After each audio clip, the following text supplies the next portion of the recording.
All right, good morning, everybody. If you're thinking of tell me something good, have something good to share. If you haven't, just shout it out. Put it in the chat box. I will not see it. Make sure your cameras are on. As long as you are presentable and paying attention, we want to see you. Let's get the crowd. All right, good morning, everyone. Good morning. Good morning. Yeah, you brought the flip the lights. There you go. Works like a charm. Thank you, Steve. Go ahead and find your seat. As we do well, first off, say hello to everybody online. Give them a round of applause for showing up. Thank you, people, for showing up. By the way, we always start off with tell me something good. So please, we'll go for 3. Tell me something good that happened in your business in the last week. New leads, new closings. What? I scored an open house for the weekend that just hit the market yesterday. That is a win. Congratulations. How'd you get the open house? Because a lot of people were struggling with that. I had an open house scheduled through another EXP agent, and then it went pending. And so yesterday morning she texted me and was like, "Hey, I'm so sorry, but the house went pending. So I had to find a new open house." So I called probably about 30 to 40 agents yesterday. And Darcy and Jen were just like, keep going, keep going, keep going. I'm like, oh my gosh, I'm so over calling. And then I finally checked MLS later in the afternoon after I took a break, and this house had just hit the market. It's a half plex, but it's right off of Springview Drive in Rockland. So I'm hoping that my signs will draw a bunch of people in, and it just hit the market yesterday. And the agent kind of fumbled at first. He was like, sure, you can do an open house. And I was like, okay, what time do you want me to do? And he was like, would you be okay with 10 to 2? And I was like, absolutely. So I was able to work with him super well. And I just kept calling. And then if they didn't answer my phone call, I also followed up with a text message. So there you go. Pro tip. Congratulations. Thank you. Who else has something good? Jen? Well, first of all, I just want to brag on her, because how many new agents would get, you found an open house, and then the realtor's like, oh, sorry, I sold it, and then just want to give up. She didn't do that. She Correct. was calling. Yeah, and calling. She's like, oh my God, Jen, I didn't. You told me to do it. Work. I'm all figured how that works. Awesome. And then mine is I have a new listing coming on in Roseville in 2 weeks. It's one of those Lennar, what do you call that, like next gen type houses, a complete huge master suite downstairs, another one upstairs. It's in West Park, Roseville. It'll be $800,000. And then I may or may not be getting an off-market property in escrow. If I don't, if anybody has a local family, it's going to be around $375, $390 in Newcastle. Fantastic. So, awesome. Great job, Jen. How did you get those listings? One is my neighbor. There you go. That works. And the other one's back client. Okay. Awesome. So. Good to know. All right. One more. I think Cindy. Is Cindy on the call? Cindy, you had something you wanted to share. You mind sharing it with the group? You're on mute. Absolutely. Good morning, everyone. So yeah, I have a pretty cool story. So a few months ago, I had a client who only wanted to buy a house in this one subdivision, which there were no houses for sale. It's a $1 million subdivision on the golf course in Roseville. And so I sent my team out to go door knocking on I think it was like 16 homes that they wanted. So we each took 4 and went and knocked on doors and actually found her a house that was going to go on the market that weekend, and we got into contract. But at the same time, we met some great people, and Brenda did a great job staying in touch with one of the doors that we knocked on, and we just landed, Brenda and I, a $1.1 million listing from knocking on 4 doors. So we got $2 million listings from that. And then a very interesting thing happened yesterday. At my $1 million listing up in El Dorado Hills, I had this wonderful couple come in who actually had been working with an agent, a very big agent from Keller Williams that most of people will know in that room. And we ended up connecting, and she let her go, and she is now my client, and we're writing an offer today. But yesterday when we went to go look at $1 million home, she brought her friend, who also at that time I didn't know worked with this agent too, and I'm going to sell her $1 million home and buy another $1 million home. And I asked her, why did you, she asked in front of each other, why did you choose Cindy over this big agent? And she said, because Cindy said one thing that stuck with us that I've never heard any other agent said, and she goes, I will be determined to find you a home. I will go knock on people's doors until I find you that home. And that by just me saying that, guy got $3 million clients from it. So get out there and knock on doors, people. That's $5 million homes from knocking on 4 doors. That's almost $1 million a door. Right? That's incredible, Cindy. And what's really cool about that is a lot of people in Cindy's income bracket don't knock on doors. Like oh, that's beneath me, right? Cindy's getting out there knocking on doors, earning $1 million clients, and she's cashing those checks and riding around in that big old Lincoln, right? Yeah, that's right. Awesome. Well, hey, thank you so much for sharing. We're gonna move on. Wait, we see 2 people in the chat box. Way to go, Brenda. And Cindy's a rock star, 100% all day long. So I started doing this agenda so I can keep myself on track here. So lender update. Lenders in the room. What's happening in the wonderful world of lending? The wonderful world of lending is on fire with rates. If you're not paying attention, rates have jumped insanely high in the last several weeks.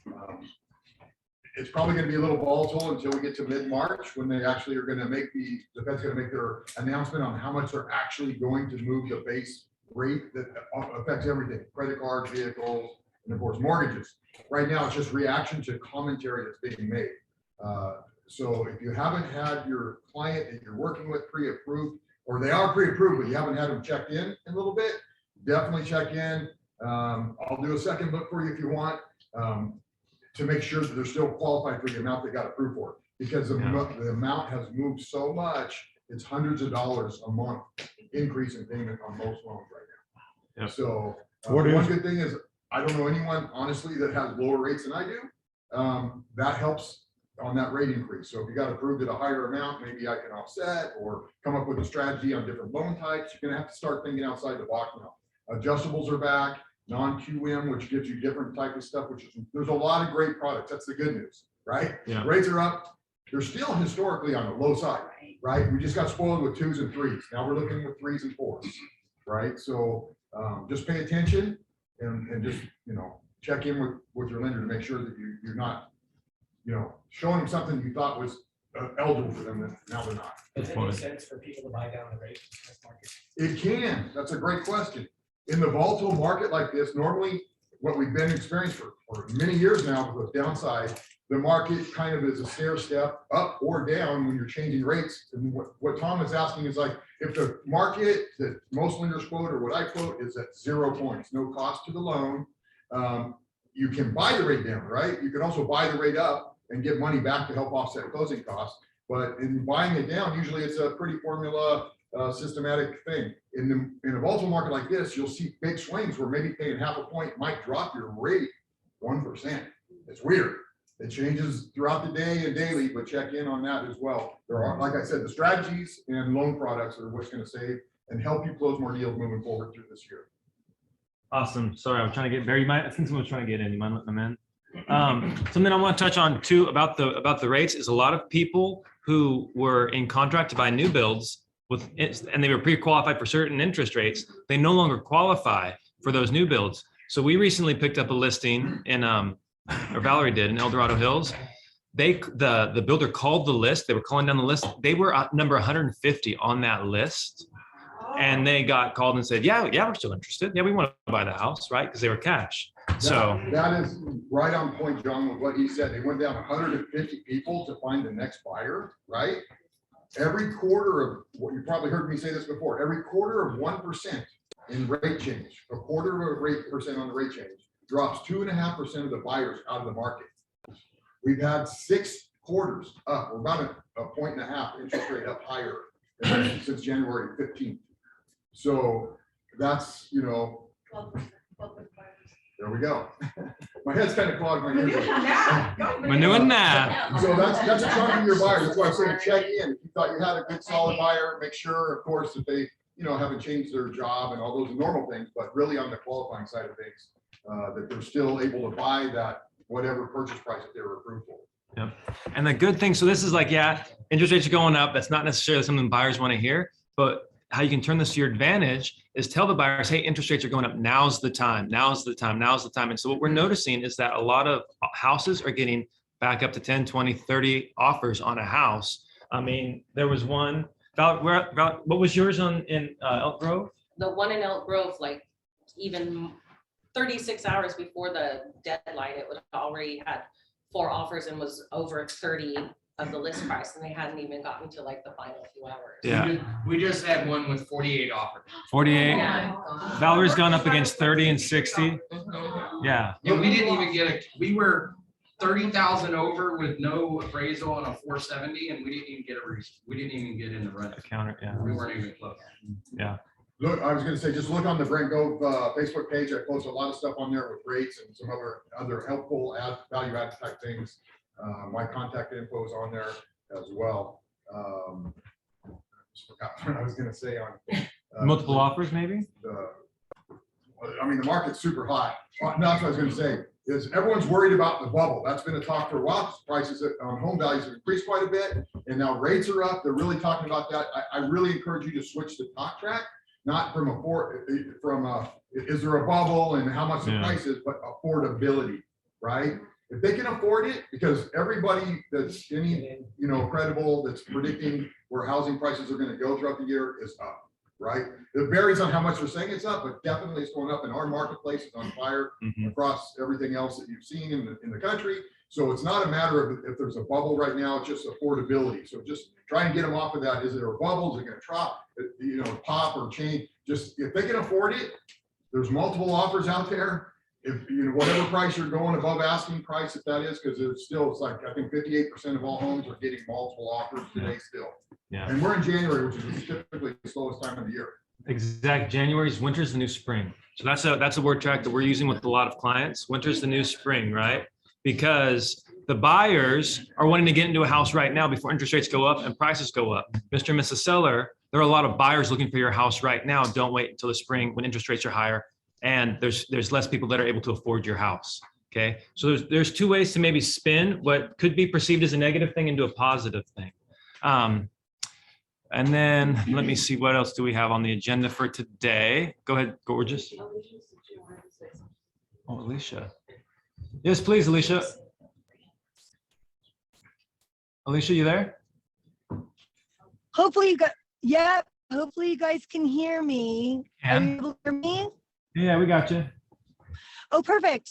Oh, awesome. I just wanted to let you guys know, Randy, that was awesome information. You always has such great data, but I wanted to piggyback that with one of the things we're doing to help make the payment remain similar or the same for the client as what it was before the hike is I'm writing quite a few 10-year fixed loans that become adjustable after a decade. And then I show the client that they only owe 30% less than where they started in a decade. So even if rates went up, actually their payment would still go down because the balance will be so low at that point. But you can get 0.5% better interest rates. And we just came out with a 40-year fixed that has 10 years interest only in the front end of the loan. So it gives the client an extremely cheap payment for the first 10 years. And it also allows the payment to adjust on the balance. So if the client pays the balance down in the first 10 years, the payment will actually go down with it. So that at the 10-year point, whatever the balance is at that point will amortize over a remaining 30 years.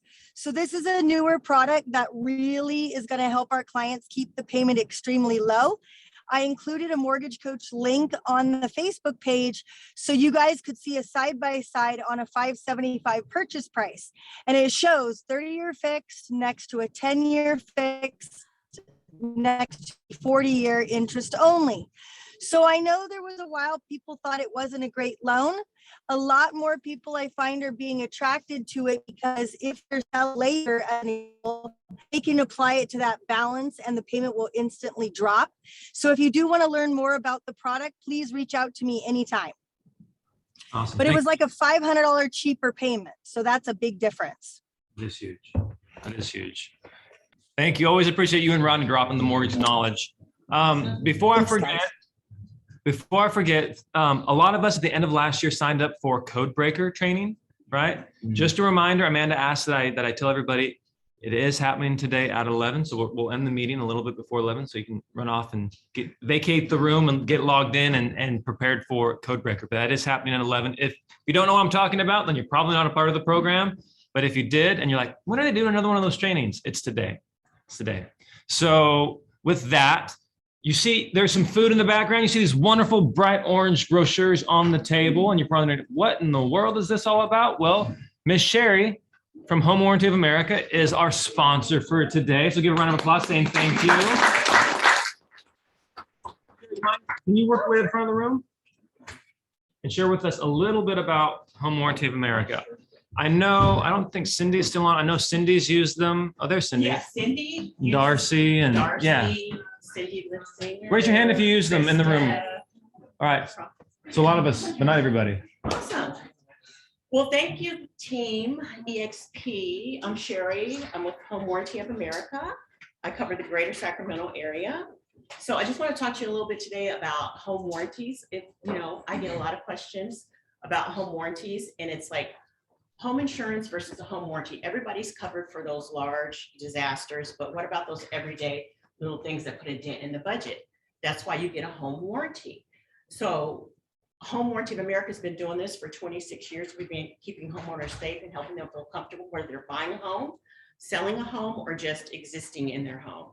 So when you say yes to a home warranty from Home Warranty of America, you're saying yes to 13 months of initial coverage, protection against unknown pre-existing conditions. You have totally customizable plans. We cover over 120 items in and around your home. Our plans are flexible. They're multi-year. What you also get is you get coverage for you. Your home is not, there's no stipulations as far as the age of the home or its mechanical systems. What a lot of people don't know is you get up to $5,000 of coverage for your HVAC. Oh my gosh. That's good. It's another realtor calling you. Yes, so somebody wants to place an order. Yeah, so up to $5,000 on HVAC, you get unlimited refrigerant with that. A couple years ago, I had before I was with Home Warranty of America, $300, but we have unlimited refrigerant with that. So we also have a network of over $25,000. I'm sorry, over 25,000 technicians that have been pre-qualified and pre-screened. When you think of a home warranty, use this acronym, PEACH. That's plumbing, electrical, appliances, cooling, and heating. That's the nutshell of it, of a home warranty. Because I get a lot of calls. Just think if they're going to dig in a wall or underground, that's probably a home insurance issue. But yeah, so it's those things that we use every day, like I said, that put a dent in the budget. And that's what we basically cover. Just an FYI, I know you wanted to know more information. We have a new parent company. It's Choice Home Warranty of America. That company is based out of the East Coast, out of Edison, New Jersey. And I want you guys to Google them for yourselves. On Best Home Warranty Online, they had over 24,000 reviews and we had a 9.6 rating. Wow. So it's just going up. So People don't if you normally- liked us before, you're gonna love us more than now. Choice, what they basically do is they don't do the realtor they do directly to the homeowner. So we're gonna be Home Warranty of America still, and we're gonna keep the two entities separate. But yeah, they did over 1.3 million warranties last year, and they're projected to over 1.5 with us. Wow. And 80% of those claims were placed online. So if you guys ever send anything to me, just make sure I have their email address. It's going to ensure email and phone that the customer has a really good experience if or when they do need to place a claim. And that's one of the main reasons why I asked you to come here today, Sherry, is because a lot of people have home warranties and they've had bad experiences. Like, what the heck am I paying for? What does this even cover? So basically what you need, a home warranty is a home warranty until you get ready to place a claim and make sure that it's paid. What you need is an internal advocate. And that's what I do. I want to bypass you, the realtor, and that, when someone does need to place a claim, I want them coming directly to me. So that's why if I have their email address and their phone number, if you do need to make a call to me, it's just, email, call, flare, text message, whatever you need to do, but I need to get you out of that loop because all that does is basically is slow down the process. Okay. Hold on. We like to be in the loop initially and then hand them off to you. You can Right? do 'Cause that. that way we look like the heroes. Oh, okay. I just want to get their claim finished as fast as possible. So however you want to work, I can work with you. I have a question. So, oftentimes when my clients have issues with home warranty, it's always the HVAC. So 2 questions. One, you were now, because for the longest time, we couldn't find a local record here for HWA. And so that made it really difficult when our clients are having trouble, and we're trying to help fix it. Right. So one, that means you're the local rep now and you can bug the crap out of each of our clients as well. Yes, In a very yes, nice yes. way. Yes. And then 2, is there, so say a homeowner purchases, a buyer buys a property, right? And the AC is like 30 years old, but it still works perfectly fine. They've had an inspection, it works fine. But then 6 months later, it goes down the tube and it needs repaired. Do you cover it if it's an older unit, if it was working? There's no age restriction on the age of the home or its mechanical systems. Perfect, Yes. thank you, because I Yes. heard of a couple of home workers are now putting an age limit, like. No sorry, age your limit. HVAC. And that's why I said, if someone's buying a home or selling a home, we have seller listing warranties too, up to, on active listings, up to 180 days, and then it's $35, and then they can be converted into a regular, Yeah. regular home warranty. And that's a great way to earn listings too, Mhm. right? Certainly is. Because it's a value added to the client, costs you $35. $35, And- and aggregate is $1,500. I mean, and the way people are throwing off all these contingencies, I mean, Don't tell your seller that it's only $35. no, You don't make tell that them, part I'm of your just telling service. you. I'm the behavior you have more people tell. Don't tell them. But just let them know that that one is 6 months, that one is 6 months, and so you want to definitely make sure that they convert it over. Mhm. Yeah. All right, Valerie? So he's asking for your cell phone number. Yeah, how can we get hold of you, Miss Sherry? Oh, yeah, 279, Right here in the front. yep, It's right here in the. Right on the front of She's not allowed to have it. 279-842-2767. Say that again? 279-842-2767. And your email just recently changed to, It's Sherry, SHERRY .jones@hwahomewarranty.com. Just for the record, for anybody that has this, it's literally. it's on here and Jay And Rose. then I have cards up here as well. And then, yeah, reach out, go ahead. What we do, we just CC you, Sherry, on all when our offers go, when we go into escrow, and she's amazing. She just gets right on it. I never even worry about it on my TC, and Sherry just handled the rest of it. I never even hear any more about the home warranty Right. until the end when I want to, make sure my clients. Right. Like I said, everybody thinks they're all the same until it's time to place a claim. And that's Yep. when, I put on my cape and I show you what I can do. Yeah, it was really hard to find you, by the way. It was, and you know what? I think that was because, I remember you told me that you went in there and my information wasn't in there. It's because they knew that they were, it was just kind of a thing. So that's where it is. I'm in there now. So, Okay, good. Yeah, I'm in there Yeah. now. So So- I was like Sherlock Holmes trying to find you. Yeah, but- you told me it took you a week. Cindy Yeah. has a question, I think, Johnny, Go ahead, Cindy. or she's just waiting. Hi. Yes, I've been using Home Warranty of America for many years, so I love your guys' product. Got a couple questions for you, actually. One, I want to specify when it comes to the AC. Now, we've not had it covered before. Do they need, so if it shows, do they need it a home inspection to say it's in proper working condition?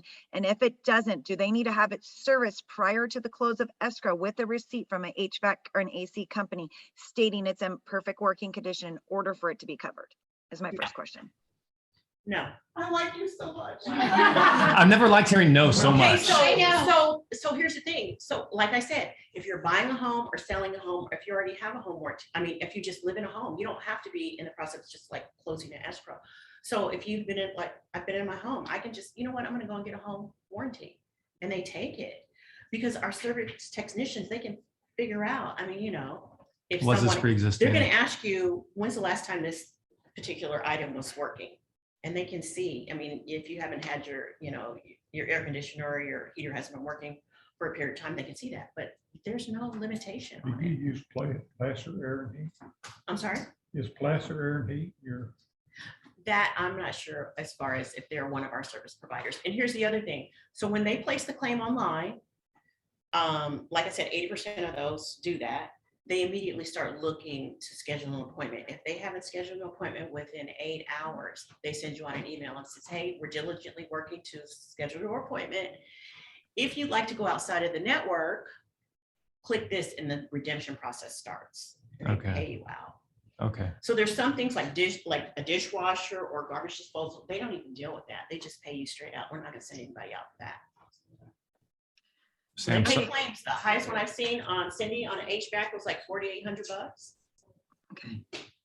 So got another question for you. So I've noticed a lot of home warranty companies, and I don't use them, I always use you guys, but I thought something that they've been doing lately was pretty cool is home warranty companies, other ones out there, are now rekeying buyers' homes when they move into it. Is that now part of your guys's services?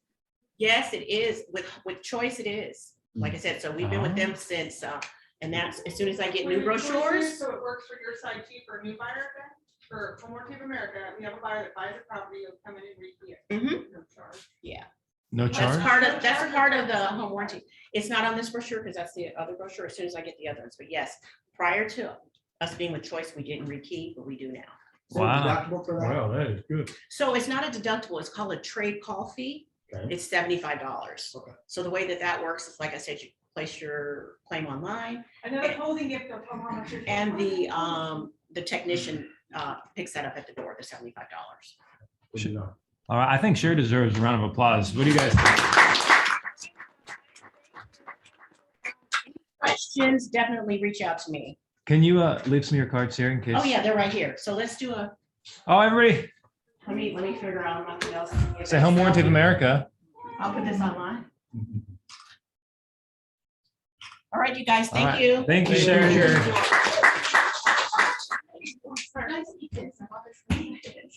So today is the day of Cindy's. We got Cindy, I'm blank on your last name, Silva. Cindy Silva is rocking the $1 Million Plus homes. And then we got another Cindy over here that I asked to share how she got multiple $1 million buyers out of this one easy strategy that we can all do. Cindy, mind sharing real quick? Hello, yeah, sure. So I got a phone call to list a house in Land Park. And they came at me right away with, hey, we talked to a discount broker who shall remain nameless.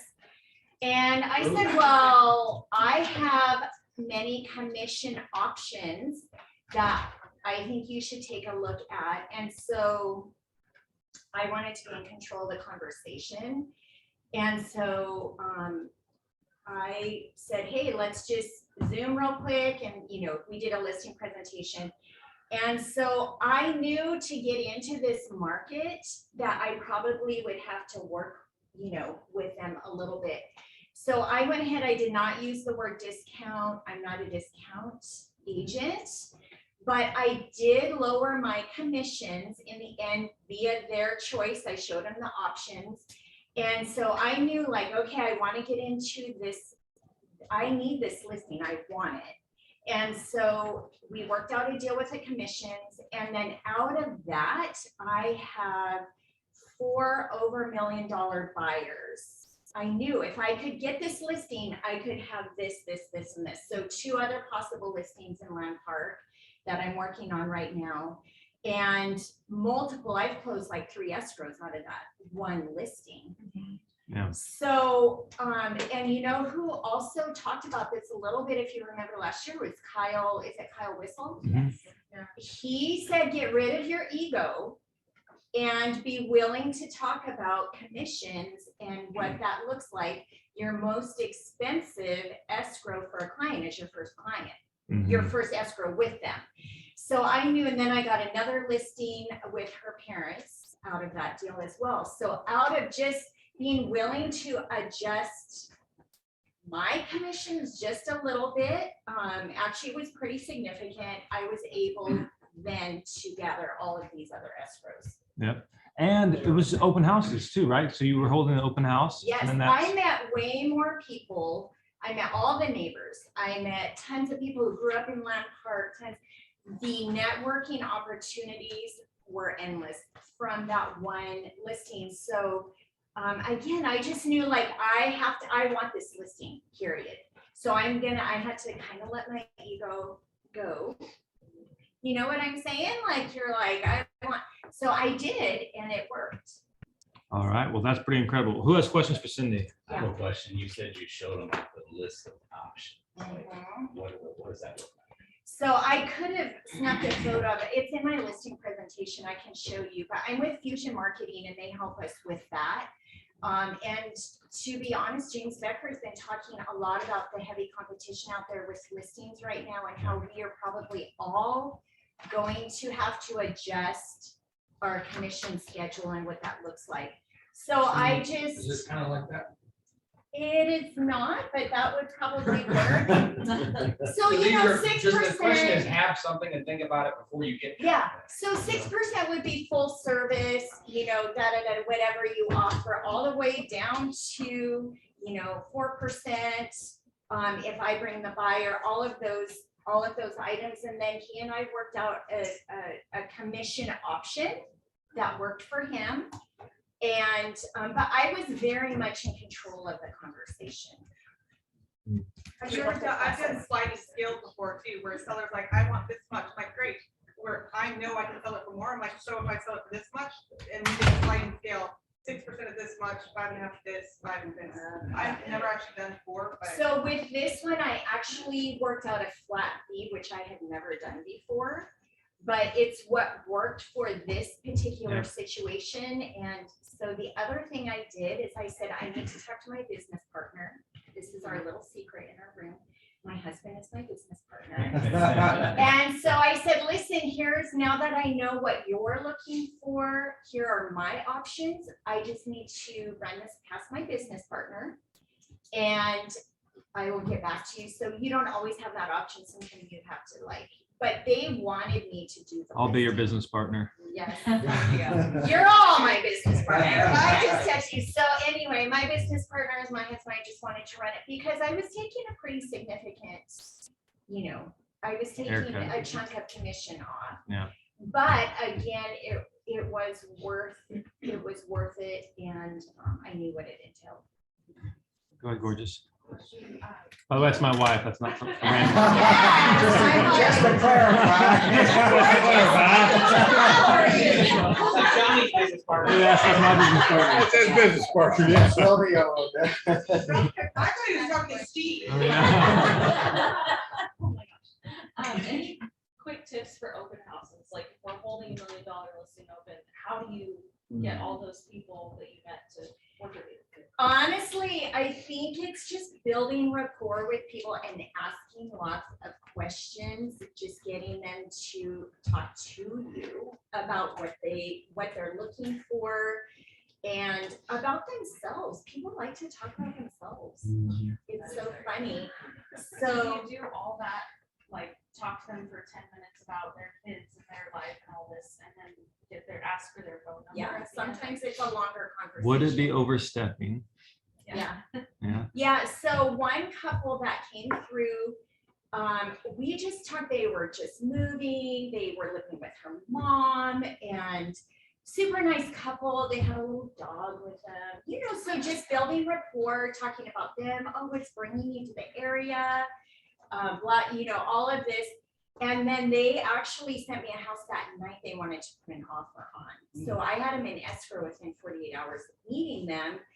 But I didn't even really talk to him about me, really. I talked to him about them and just built rapport with them. And I think they just felt comfortable, you know. So I didn't really even talk to him about like what I could do or anything. It just was I think the rapport right now is so important for people more than ever. Have you ever had one of these clients come to your house and knock on your door and ask you to come in?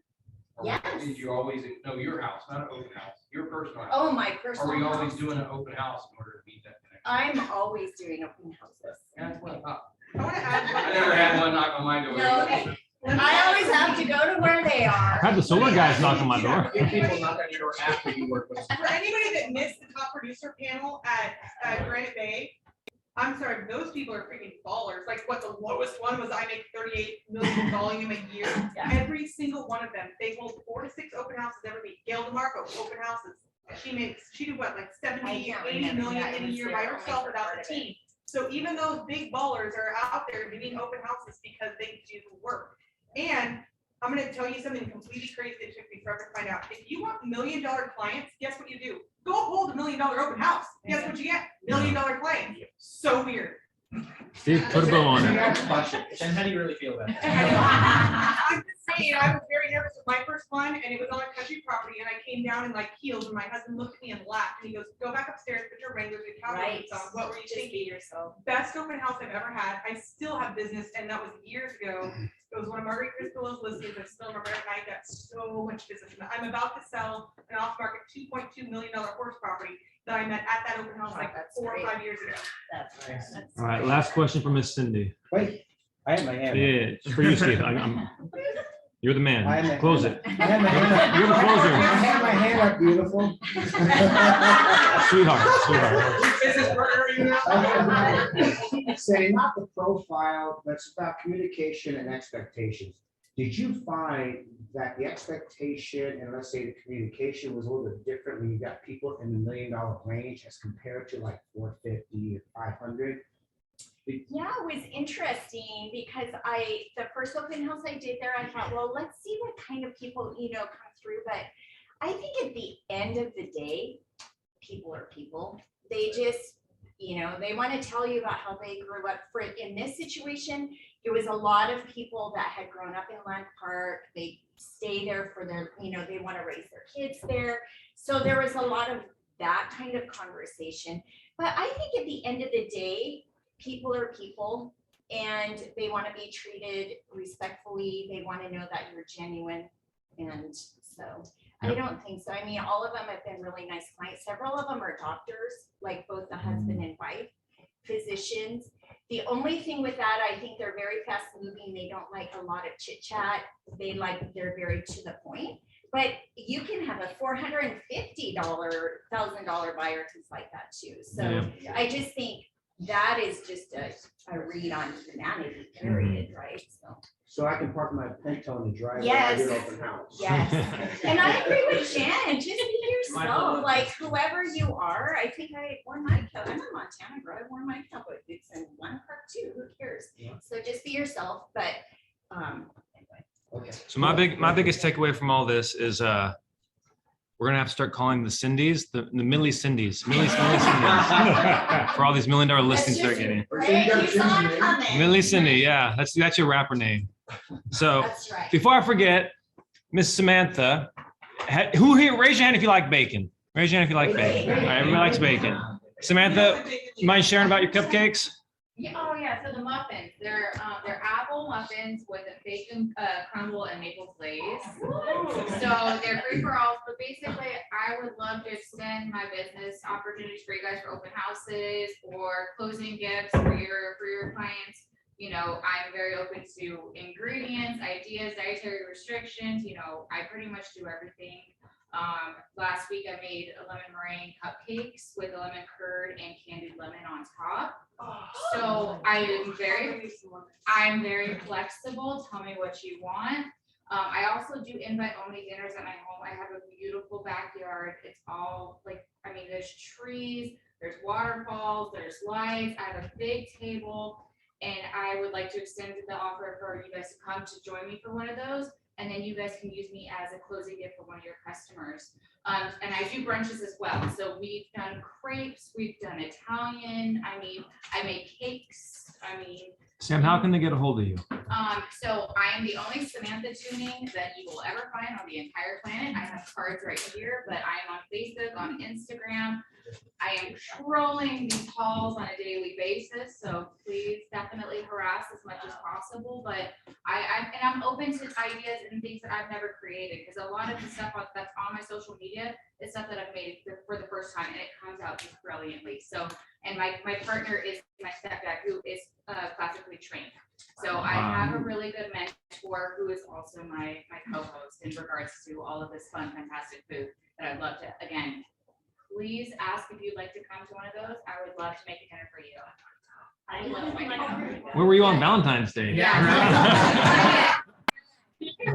Awesome. Thank you, Sam. All right. next up is Miss Ruby. They are ridiculous. So Ruby has been waiting patiently. She's a rock star real estate attorney, costs so much to hire, but we have her for the next 20 minutes. Sorry, hi, there you go, that was blinding me. Sorry, I can even hide that if that's the thing. But anyways, before Ruby presents, before I forget, there's so much always on these meetings. We try to jam pack them for you. Tonight, 5 to 8, Crawdads, Made for More Mixer. We have over 300 people signed up, so it's going to be a good time. So come down, meet some new agents, meet some new vendors, meet some new clients, and find me, and the first drink's on me. If you end up going, first drink's on me. So with that, Ruby, you're going, right? Yes, I am. Yes. And I'll take you up on that. Okay. Thank you. Hi, everybody. My name's Ruby. There's a lot more here than last time. I know. So just real quick to comment on the open houses, sellers contact me when they're upset with their agents. What can I do to get out of my listing agreement? I actually had 2 consultations yesterday on that exact topic. They were very frustrated. The number one complaint we hear is they're not holding open houses. They're not doing, what are they doing to help sell my house? And so even if you think that the open houses aren't productive, your clients do. And one of my clients in Granite Bay, the neighbors are like, oh, he hasn't done anything in a month. There's no open houses. Nobody's coming by, blah, blah, blah, nosy neighbors. So just as a note, I hear it all the time from them. Just keep that in mind for your businesses. I had a couple topics I just wanted to touch briefly on to help you. One was the buyer letters. Do you submit them to your sellers, or vice versa? Do you have your clients write them if you're on the buyer side? So I'm sure you guys have kind of been exposed to the potential issues of discriminatory situations where you don't want some allegation being had against your clients for picking a buyer because of a discrimination issue. That is a very real thing, even if it's not made with a discriminatory intent. If somebody were to make that accusation, I know a buyer who didn't have their offer accepted could, and if the seller, if the neighbors talk, so if they're like, oh, the seller told me that they picked this offer because it was a traditional couple or something, then that sets you up for a lawsuit, or your clients rather. So just in an abundance of caution, I would recommend not doing them, or if you do, just make sure that they're not going to be mentioning anything about that's protected under the fair housing, no, racial, familial status, age, sex, anything like that. Hair color. Yeah, pretty much. Valerie, you had in a situation like this. Can you explain, would this fall, and so we can see if this would fall under?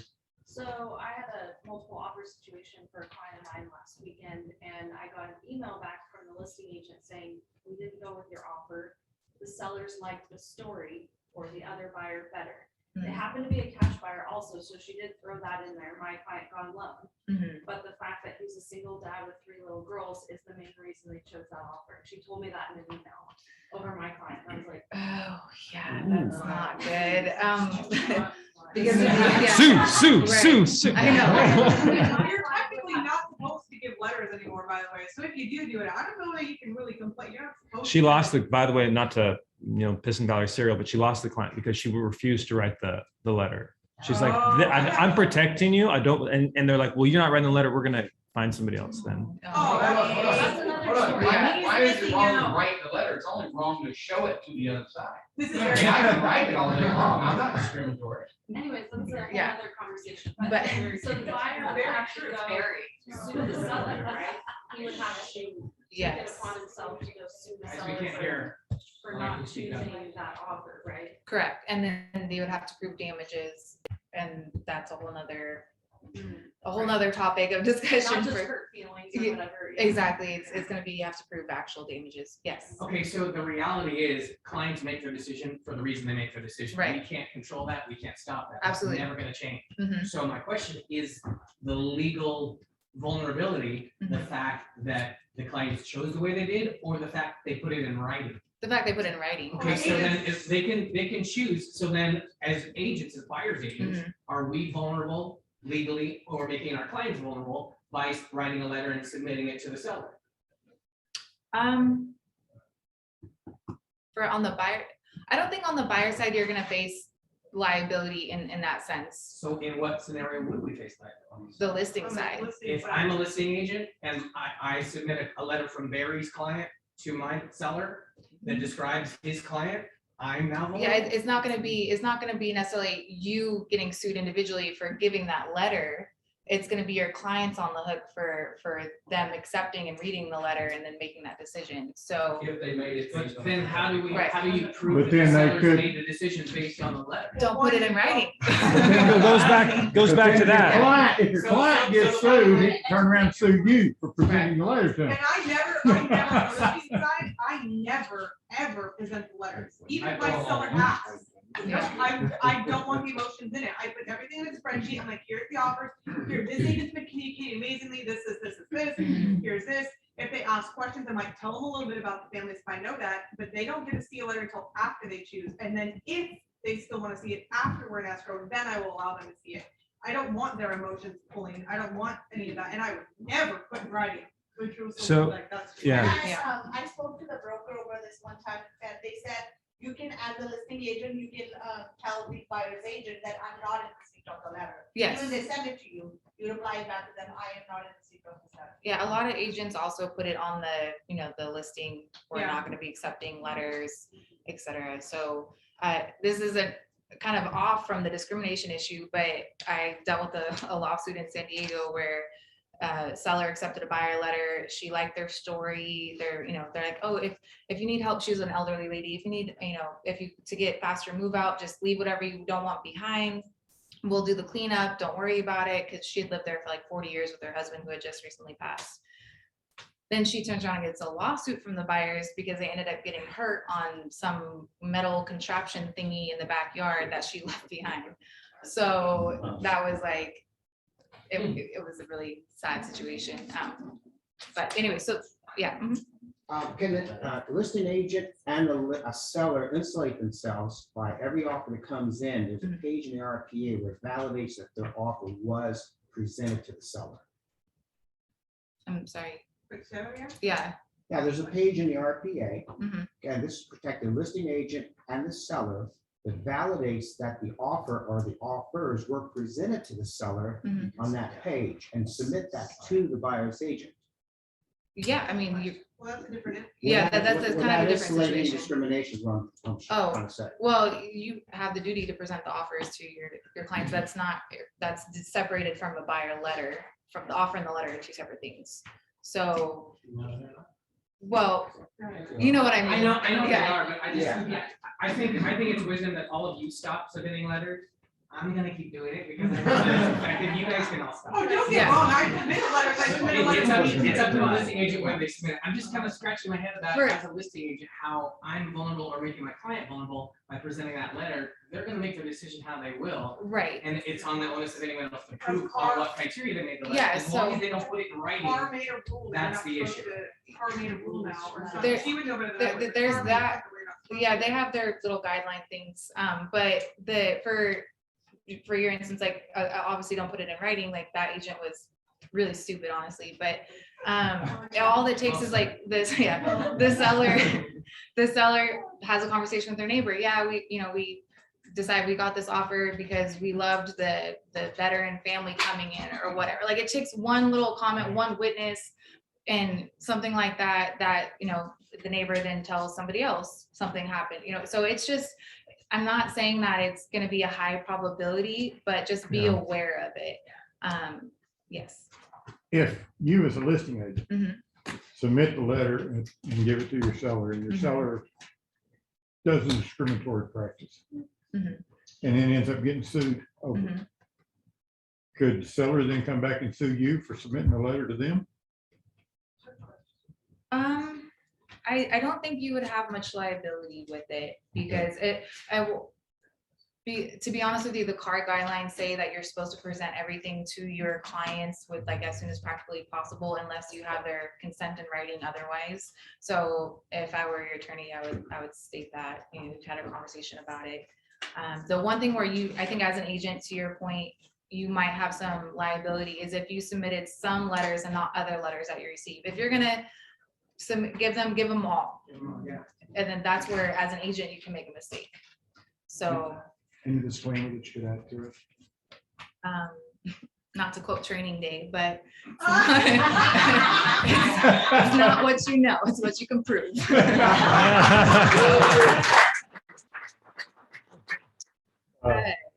So, right, so if you guys have more questions on that, feel free. We're actually moving in, we're gonna be your neighbors in a couple weeks, right that building right over By the there. So, E-Trade, the old yeah. E-Trade building. Yeah, couple other things I wanted to touch bases on.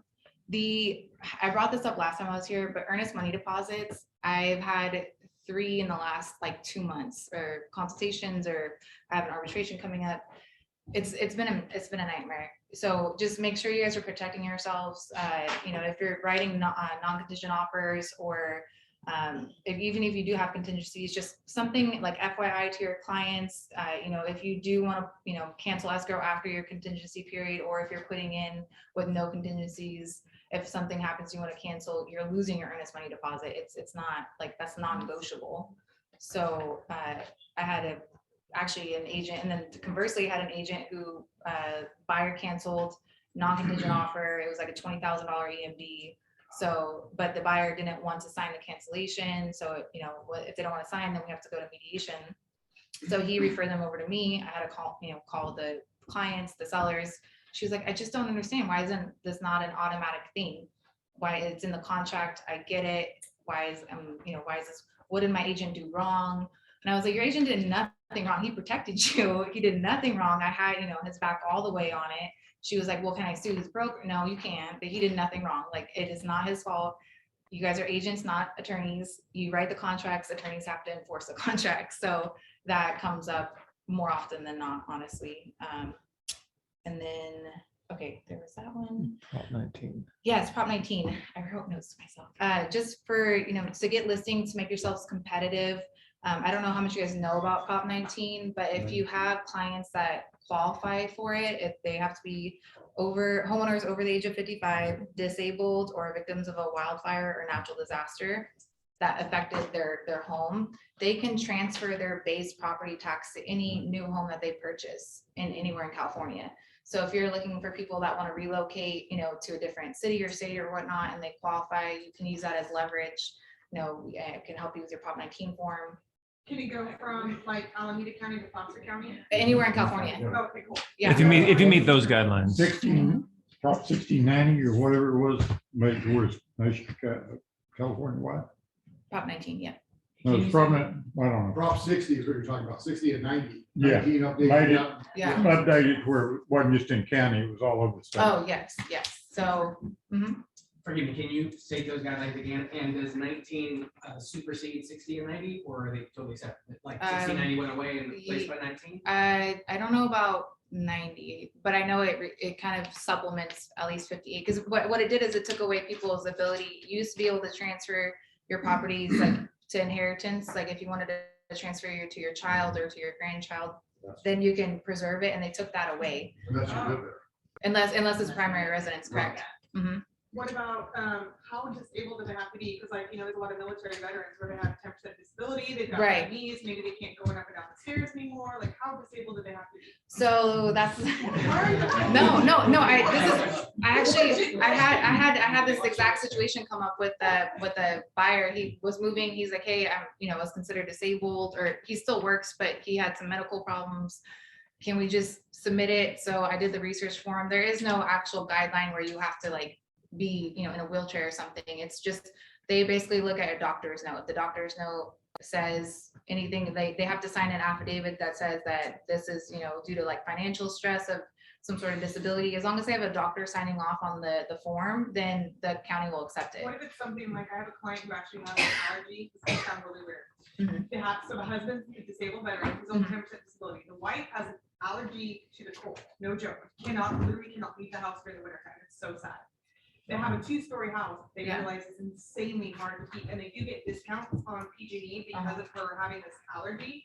Could she potentially get a doctor's note saying that, hey, the 2-story is not going to work for her medical condition, she needs to be in a 1-story? Yeah, because I can't remember the exact verbiage on the Prop 19 form, but essentially it's like the doctor just signing, yes, like this move is essentially necessary for them.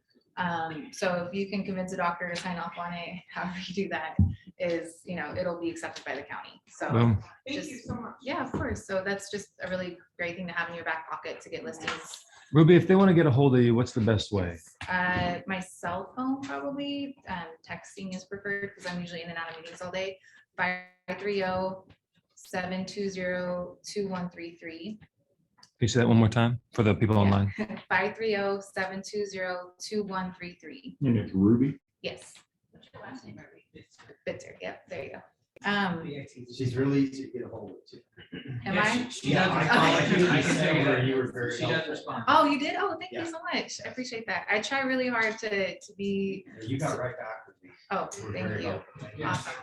Glad to hear that. So I try really hard. There's so many people that contact me all the time. Last thing that I just wanted to touch like quick base on, we were talking about this earlier in our firm.